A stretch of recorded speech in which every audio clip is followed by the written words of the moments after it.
Thank you, Mr. Chairman. Thank you to the witnesses for testifying today. According to the Committee for Responsible Federal Budget, the administration's most recent extension of the pause boosted inflationary pressures. The pause on student loan repayments increased inflationary pressures by 15 to 20 basis points, which they estimate could translate into 1 or 2 additional rate hikes by the Federal Reserve.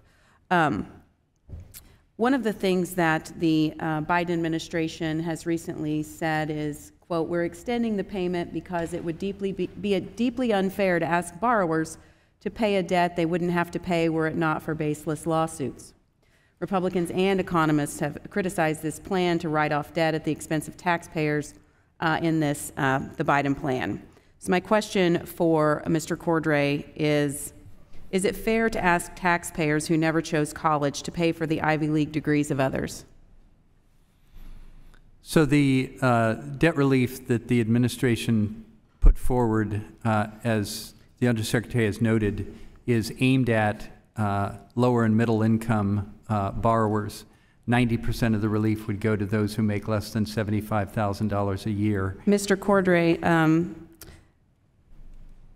it's noted that the pause benefits high-income borrowers and graduate students. For instance, a typical law school graduate will effectively receive an estimated $65,000 in loan cancellation, accounting for inflation and forgiven interest, compared to $7,000 for someone who borrowed for community college. Is it fair for borrowers of community college to receive a $7,000 forgiveness payment or forgiveness versus a law school graduate who will receive an estimated $65,000 in cancellation under the Biden plan? Is that fair? So the payment pause was implemented. Just answer if you believe it to be fair or not, please. I'll just give you a little background. The payment pause was implemented. If you could just answer if you believe it to be fair or not. Apparently the prior administration determined it to be fair. I'm going to reclaim my time and ask an additional question. Is it fair that 2/3 of those of the benefit would go to the top half of earners? I don't believe that that's consistent with what I have seen. But again, the payment pause was put in place by the prior administration, extended by them 3 times. It's been extended by the Biden administration on the same terms 5 times. So as to whether it's fair, I'll leave that to others, but both administrations have deemed it to be a necessary measure during the pandemic. Thank you. Overall, the repayment pause has cost taxpayers $195 billion to date and $5 billion each month it is continued.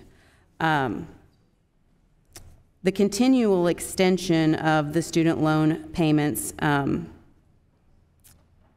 the actions of the Biden administration alone have cost more than the federal government has spent on higher education over its entire pre-pandemic history, $744 billion from 1962 to 2019. It's estimated that the student loan bailout could end up costing taxpayers more than $1 trillion. I want to just switch gears a little bit to the income-driven repayment plans. Mr. Cordray, there was a 2019 Government Accountability Office report which identified misrepresentation of income and family size indicators for potential fraud or error in the income-driven repayment plans. Are you familiar with that report? That was before my time, but I have general awareness of it. Okay. The GAO found that about 95,100 income-driven repayment plans were held by borrowers who reported 0 income, yet earned enough wages to make monthly student loan payments. Borrowers with these 95,100 income-driven repayment plans owed nearly $4 billion in outstanding direct loans. As to family size, about 40,900 income-driven repayment plans were approved based on large family sizes of 9 or more, which are atypical for income-driven repayment plans. This raised some questions, and GAO also found 2 income-driven repayment plans that were approved in which a borrower reported a family sizes of 93. Borrowers with atypical family sizes of 9 or more owed almost $2.1 billion in outstanding direct loans. Given the potential for fraud, which has been known since 2019, the GAO recommended the department take certain steps to better verify income and family size. We know that you're working on the implementation of the Future Act. Do you believe it's important to enact verification procedures on these repayment plans since we know they're prone to fraud and error?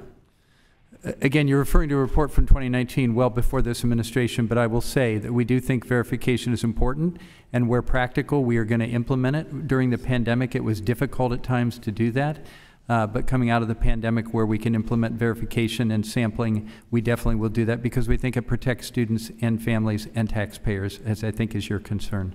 Thank you. I yield back. Thank you, Ms. Ledger Fernandez. Thank you very much, Chair. And thank you so much for testifying.